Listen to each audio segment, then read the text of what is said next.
Transformers 1 Studio Series continues with B-127 and Sentinel Prime, the most lovable and the most hateable characters in Transformers 1.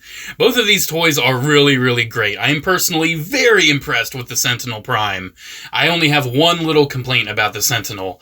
The Bumblebee, I wasn't really sure how I was going to feel about it because I'm actually quite the big fan of the Prime Changer that came out. And I wasn't sure if the Studio Series Deluxe was actually going to be better than the Prime Changer. So I'll have a little comparison with the Prime Changers of both of these characters in this video. But I do have to say, ultimately, I do think the Studio Series versions are just that little bit better than the Prime Changers. Especially for Sentinel. He is way better than his Prime Changer. That figure is fantastic. But before we talk about Sentinel, let's go ahead and talk about B-127 first. Good old Badassatron. And this figure is actually pretty nice. One thing I appreciate about it is the scale. I feel like it actually does scale a little bit better with some of the other characters. I mean, you saw how big it is next to Sentinel. Here it is next to Optimus and Megatron. So you can see all these are deluxes, but Bumblebee actually does scale pretty well alongside his boys, which means that I think he's going to be in better scale than the Prime Changer, which was just a little big, a little on the big side. Now again, I love the Prime Changer. I think it's a very fun figure. I think it looks great. I think it functions great. I genuinely think if you have the Prime Changer and you're absolutely in love with it, you don't need the Studio Series Deluxe. I actually feel like the Prime Changer has a little bit more detail in a few spots, like especially on the arms. I feel like he has more painted detail, and I actually really appreciate that. He does have an Autobot logo on his chest, which doesn't really make sense for the movie since, you know, the Autobots weren't really formed until the end. But the Prime Changer also has that little detail of removing his chest. You can actually see his transformation cog in there. I always thought that was a really cool detail with the Prime Changer. Something they didn't have to do, but is still very appreciated. The Prime Changer has his gun and his knife hand, or sword hand if you're from the UK. And thankfully it just fell off, because you can also see the knife hand can be separate or attached to the gun. Now, I think it can only be on the left hand if it's attached to the gun, but it can be on the right hand if it's just on its own. But this guy, he does come with those accessories. He does come with the hand blasters and the knives. However, he can only have the sword hands or the knife hands with the blasters. That's the only way you can have him with it. And as you can see, the knife hands attach right in there.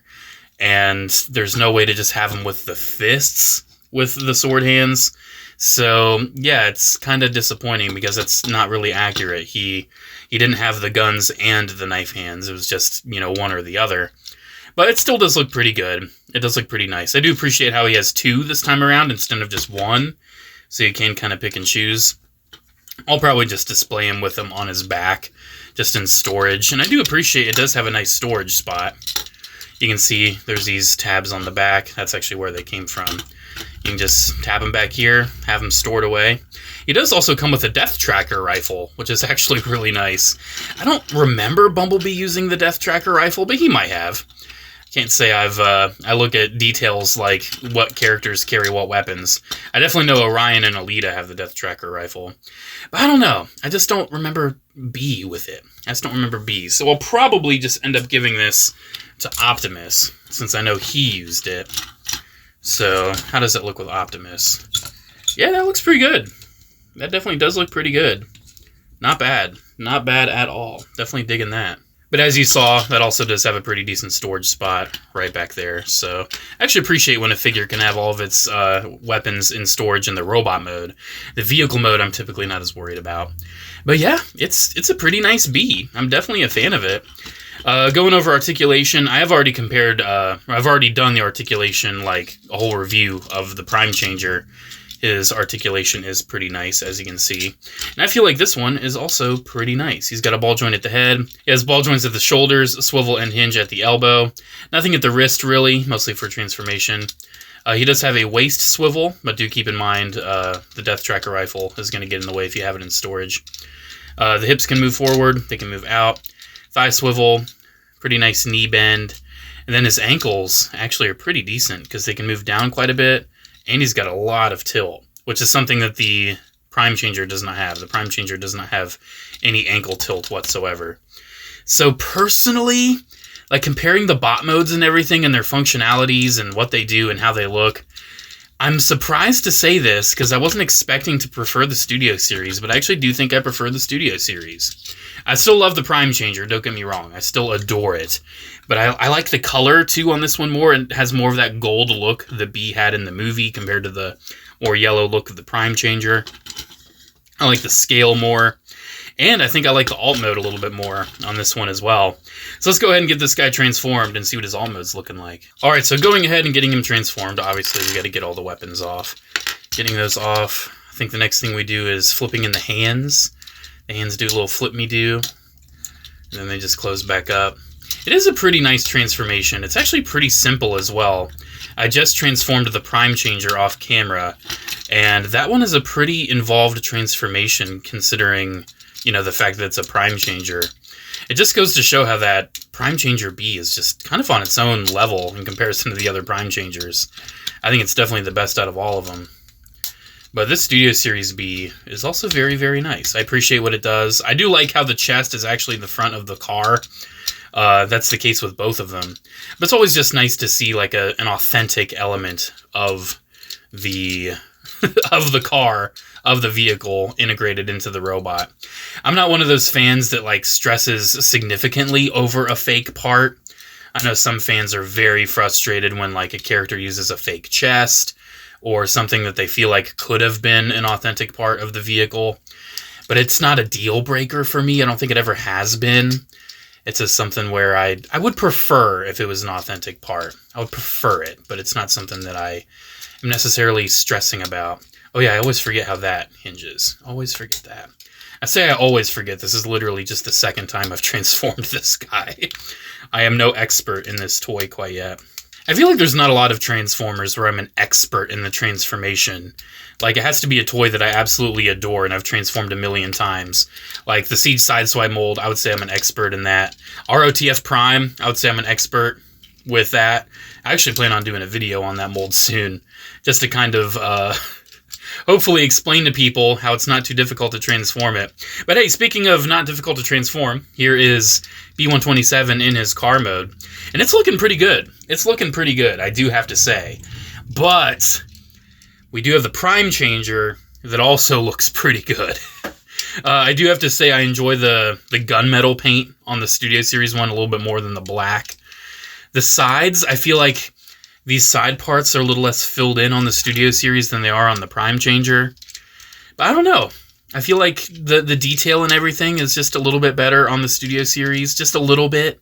Not like significantly so, but just enough. Just enough where I actually can say that, in general, I prefer the Studio Series. Now, again, we can also plug those up there, and that actually looks kind of cool. I actually do kind of look like the look of those guns up there.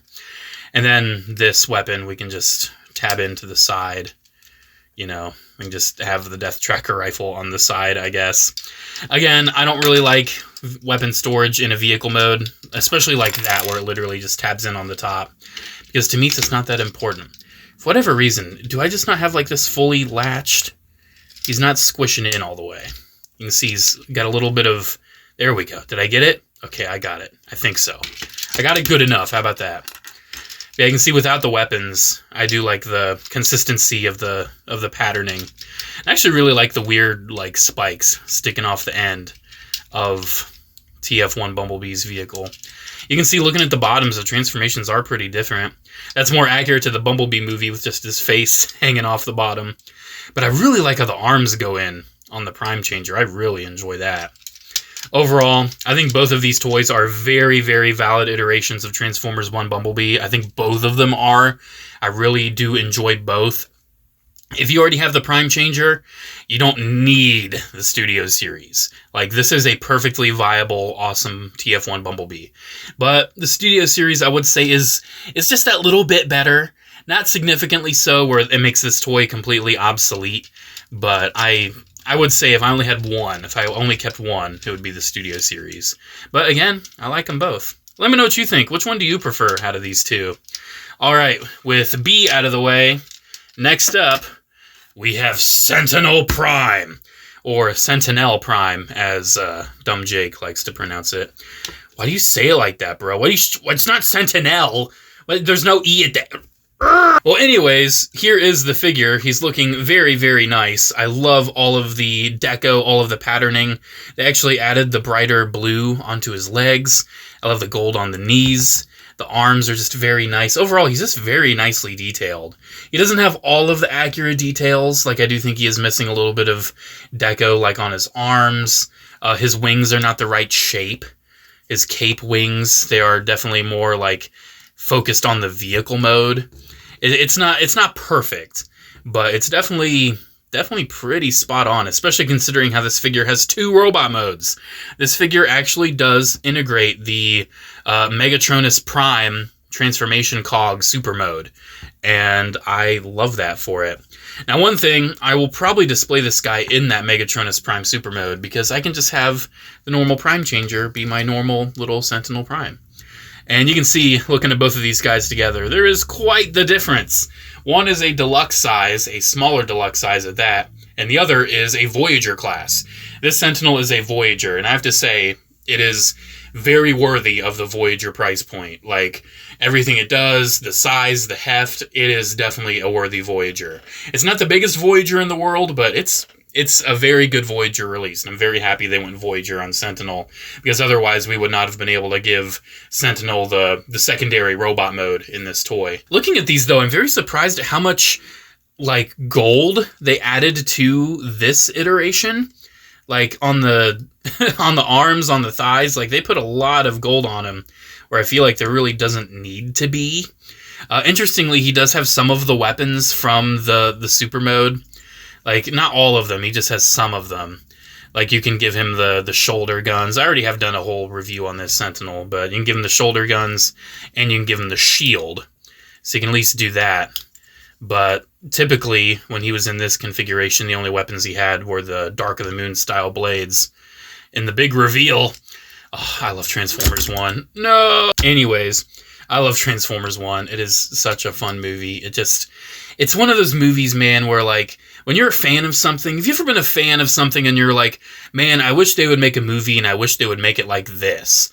That's what Transformers 1 is for me. Like, it's made exactly how I wanted it to be made, and it's so good. It's so good. Looking at both of these, like, it's kind of interesting how this Prime Changer one, it kind of feels like a baby version. Like, with just how much smaller he is and how he's lacking some of the detail, it's like, this is like a baby Sentinel. This is like Sentinel before he even got the Megatronus cog. Like, when he was just a lowly, like, you know, assistant to the Primes. And then this is Megatronus cog. He got a little bit bigger. He definitely beefed out a bit. And I just love the look of this. I love the character of Sentinel in Transformers 1. Like, look at him. He just looks so cool. The head sculpt's incredible. I love the gold trimming on the chest. He's got the gold in the middle. Just some other gold highlights here and there. They just did such a great job. Now, technically, he doesn't have this weapon in his normal bot mode, so we can go ahead and remove that for now. But yeah, he's looking really good. His kibble's not much. He just has, like, the nose cone of the jet and then, you know, the wings of the jet. But overall, it's not bad. It's definitely not bad. The articulation is pretty much the same in both the bot modes, so I'll go ahead and go over that. His head is just on a swivel. All it does is swivel, but that's definitely understandable considering the gimmick. Think back to, like, Cybertron Optimus Prime. That's kind of what this guy sort of does. His shoulders are on ball joints, I think. I think those are ball joints. And then hinges as well for the outward. The biceps are on swivels and hinges, but if you move outward, then the sculpted detail is going to get in the way of the hinge. The wrists don't do anything. The waist rotates, which is very nice. The hips do stuff. Thigh swivel. He's got a knee bend. Then his feet, he's got a toe joint, and he has an ankle pivot as well, which is very nice and appreciated. So overall, this Sentinel looks fantastic. I believe it is fantastic. And after all, I mean, Sentinel Prime, he is a very, very cool character. However, he's not as cool as Megatronus. He was the biggest, the baddest, the coolest Prime. That's why, after I killed him, I took his cog for myself. Yeah, he doesn't have the cog in there. But we do need to open that chest to get him in the super mode. So we just open his chest, and then we flip up his battle mask, which looks really, really cool. Love how that looks. And then we'll flip his shoulders up and then get his little shoulder cannons out, which also look very nice. One thing I wish they didn't do, they do kind of poke out just a wee little bit off to the side, but it's not the end of the world.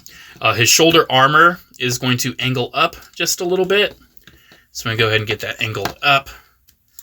And then after that, one of the last things we have to do is go to his legs. We will open up his little cannons, which are very nice. I love how these just are flipped into his legs. Man, they did this so well, giving him the super mode. How long has it been since a character has had like a... Oh!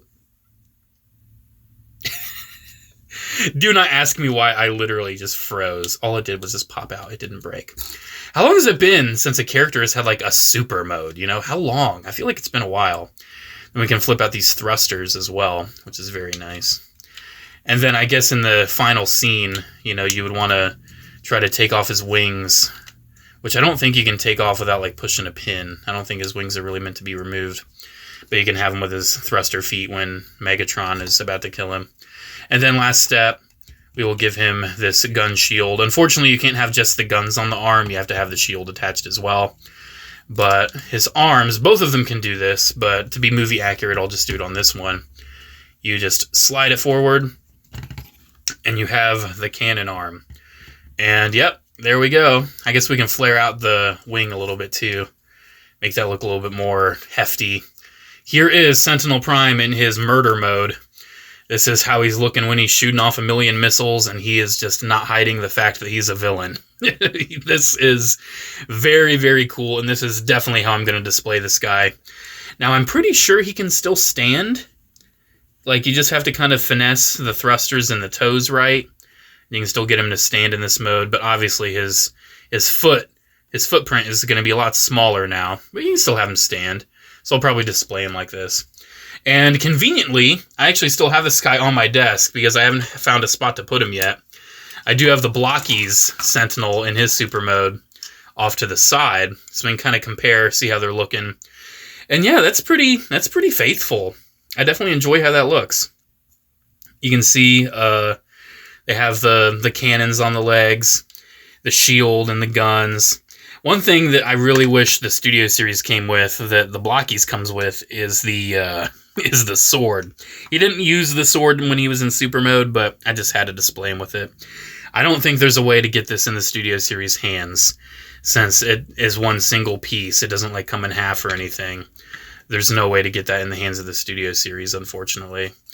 But yeah, the Blockies one looks very nice. You can see how the wings are supposed to look in comparison to the Studio Series. But honestly, it's very nice to have, you know, 2 iterations of the super mode. One that can actually transform and one that's just a cool action figure. Let me know what you think. I really love the metallic of the Blockies one, though. Like, that is very nice, very movie accurate, in my opinion. But I still do love both of these. I just love any and all TF1 Sentinels I can get my hands on, pretty much. Alright, so let's go ahead and get Sentinel transformed, which is very odd, considering he didn't even transform in the movie. I actually thought, like, thinking back, for whatever reason, I thought when he was, like, flying to meet up with the Quintessons that he was in his jet mode. But no, he was literally just in his robot mode, just flying to meet up with them. So I find that very interesting that they did not actually make him transform in the movie. So a lot of the toys kind of just interpret what his vehicle mode is supposed to be. A lot of them are kind of based off of Starscream's jet. I can't say I really remember what this one's based off of, so you'll have to forgive me. But it's definitely a nice jet. It's definitely a nice Cybertronian jet, what this one is. You'll have to forgive me as well. I'm kind of trying to remember how this goes. I think it's pretty simplistic, if I'm not mistaken. I do think it's a pretty simplistic transformation. It's a very large jet, that I remember. I've only done this one once as well, so again, please bear with me. Yeah, I feel like we're already kind of getting there. Like, I feel like there isn't too much left other than the arms, and I feel like that's simple if I'm, again, not mistaken. Oh yeah, doesn't this do like a hinge me do? Yeah, that like hinges back. Okay. So then the arms are just gonna slot on down, and then they just exist down here somewhere. Don't you like, oh yeah, you spread that. You extend the arm again, and then it literally just tabs in right there. Kind of lazy how the arms literally just sit down there. But I mean, it gets the job done, I reckon. And I guess these hands also look like extra thrusters. So that is essentially it. Pretty sure that is Studio Series Sentinel in his jet mode. That's pretty easy. Yep, that's a pretty easy one. I do have to say, though, this jet mode does look very nice. I definitely do enjoy how it looks. We can put his accessory on the top, and that also does look really good. Yeah, that's nice. You can take his little guns from his shoulders and actually have those pointing out. And I actually do like that as a little bit of extra weaponry, a little bit extra firepower in the jet mode. I actually prefer that. I think it looks nice. Yeah, I mean, the wings look good. The thrusters look good. He kind of has like this 4-thruster look to him. Yeah, I feel like the only thing they really don't know what to do with is the arms, because they just kind of sit down there. You know what this transformation reminds me of? Like, look at the chest. Look at that. This reminds me of Universe Cyclonus. This is really similar to Universe Cyclonus, isn't it? Huh. Yeah, I mean, with how the chest goes down and everything, yeah, this is essentially Universe Cyclonus in 2025. That's very funny. I did go and transform the Prime Changer so we can compare these vehicles as well. I feel like the Prime Changer is kind of... I mean, it's a good jet. It's a good jet. But I don't know. I feel like it doesn't look as striking as the Studio Series one. It doesn't look as striking. It's interesting how the cockpit is actually formed from the robot arms. I find that very interesting. The legs also kind of do a interesting little yoga pose. But overall, I do think both of these Sentinels are very nice. But if you do already own the Prime Changer, I still think it is definitely worth it to get your hands on the Studio Series Voyager. This is the definitive Sentinel Prime figure to get in your collection, for sure. Alrighty guys, and there is my look at the next batch of Transformers 1 toys from Studio Series with B-127 and Sentinel Prime. Both of these are definitely hits. I think the Sentinel is by far my favorite Transformers 1 mainline toy by far. Like, when it comes to a Hasbro figure, the Sentinel is fantastic. Now, I think my favorite Transformers 1 toys so far are probably the YOLO Park AMK figures. Those are probably still my favorite. But these are very, very cool as well. I definitely recommend both of them, especially Sentinel Prime. That Sentinel is very impressive and very cool, and one that I think any Transformers collector could enjoy having in their collection. Because honestly, like, a lot of the Transformers 1 stylings and everything, it's not that out of the stretch of, generations. It honestly isn't. They're just like Cybertronian versions. And I feel like Sentinel, like, you could probably put him with your Age of the Prime stuff. If you want that to be your Sentinel Prime, you could probably do that if you want. But hopefully we do get a more G1 faithful Sentinel, because we haven't really gotten a G1 Sentinel, with like the spikes on him. I'd love to get that, because G1 Sentinel is one of the very few Sentinel Primes that isn't a poopy head. So I'd like to have non-poopy head Sentinel in my collection someday. But for now, I'll just settle with, poopy head animated, poopier head, Dark of the Moon, and the poopiest head of Transformers 1. Because at least Dark of the Moon Sentinel, like, actually had a reason to be evil. Transformers 1 Sentinel is just a power-hungry monster. So at least Dark of the Moon Sentinel was kind of justified in what he was doing. Like, he had a reason. Not a great reason, but a reason nonetheless. Alrighty guys, I'm done rambling. Thank you guys so much for watching. Special shout out to channel members as always. Thank you all so much for continued support. Have a great one guys, and I'll see you in the next video. Bye.